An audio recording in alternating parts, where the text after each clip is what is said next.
పైన భిక్షపాత్ర, అక్షయ పాత్ర అంటారు. మెల్లో దండ, తంబుర, చిరతలు అన్నీ కూడా ధరించి ఎంతో పవిత్రంగా ఉంటారమ్మా. అలాగే ఈ భిక్షపాత్ర తలపై ఉన్నంత వరకు ఎక్కడ కూడా పచ్చి మంచినీళ్ళు తీసుకోరు. నందమయ్య గురుడు నందమయ్య, వీర బ్రహ్మం మాట వేదమయ్య, గుడి చుట్టూ తిరిగాను గుడిలో ఎవ్వరు లేరు, శ్రీమద్ రమణ గోవిందో హరి. సార్ మళ్ళీ శ్రీమద్ రమణ గోవిందో హరి. హరిదాస్ గారు కూర్చోండి. మనకి కొమ్మదాసులు ముగ్గురు వచ్చారు. ఇలా కొమ్మదాసుడు మరి చెట్టు ఎక్కాడు. మరి ఇక్కడ చెట్లు పొట్లు కొంచెం అందుబాటులో దూరంగా ఉన్నాయి.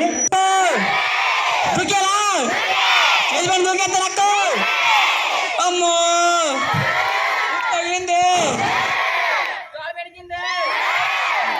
బిడ్డగా తల్లిన్నారా, నా బియ్యం వెయ్యాలా, డబ్బులు ఇవ్వాలా, చెట్టు ఇచ్చానా, ఎంత ఇచ్చినా, కేజీ బంగారం ఇచ్చా తీసుకొని అక్క. దీపోత నక్క, దీపోలా దీపో నక్కు, కింద నక్కు. అమ్మదాసి నచ్చినక్క, కట్టెలు ఎట్టుకుని పైడక్క, అవంటి పువ్వులు సేదక్క, వయ్యారాల వరిసమ్మక్క,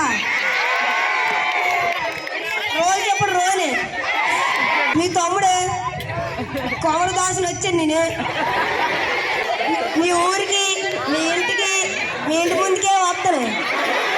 ఓ అక్కో లక్క, కొమ్మదాసులు వచ్చాను లక్క. తోమే అండాలక్క, చెంబులతోమే చెమటాలక్క, పిక్కలు కొట్టే పిచ్చక్క, బట్టలు ఉతికే బంగారక్క, ధాన్యం పంచే ధరణి అక్క.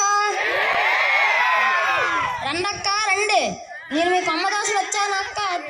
అర్ధనోటి పదార్థాన్ని పొయ్యండో లక్క, లేకపోతే సెట్టుకి దూకేస్తాను లక్క. అక్క అక్క, నేను కొమ్మదాసు అక్క. నాగపాములు కట్టి నాగలక్ష్మక్క, వంకే రంగు కట్టిన వరలక్ష్మక్క,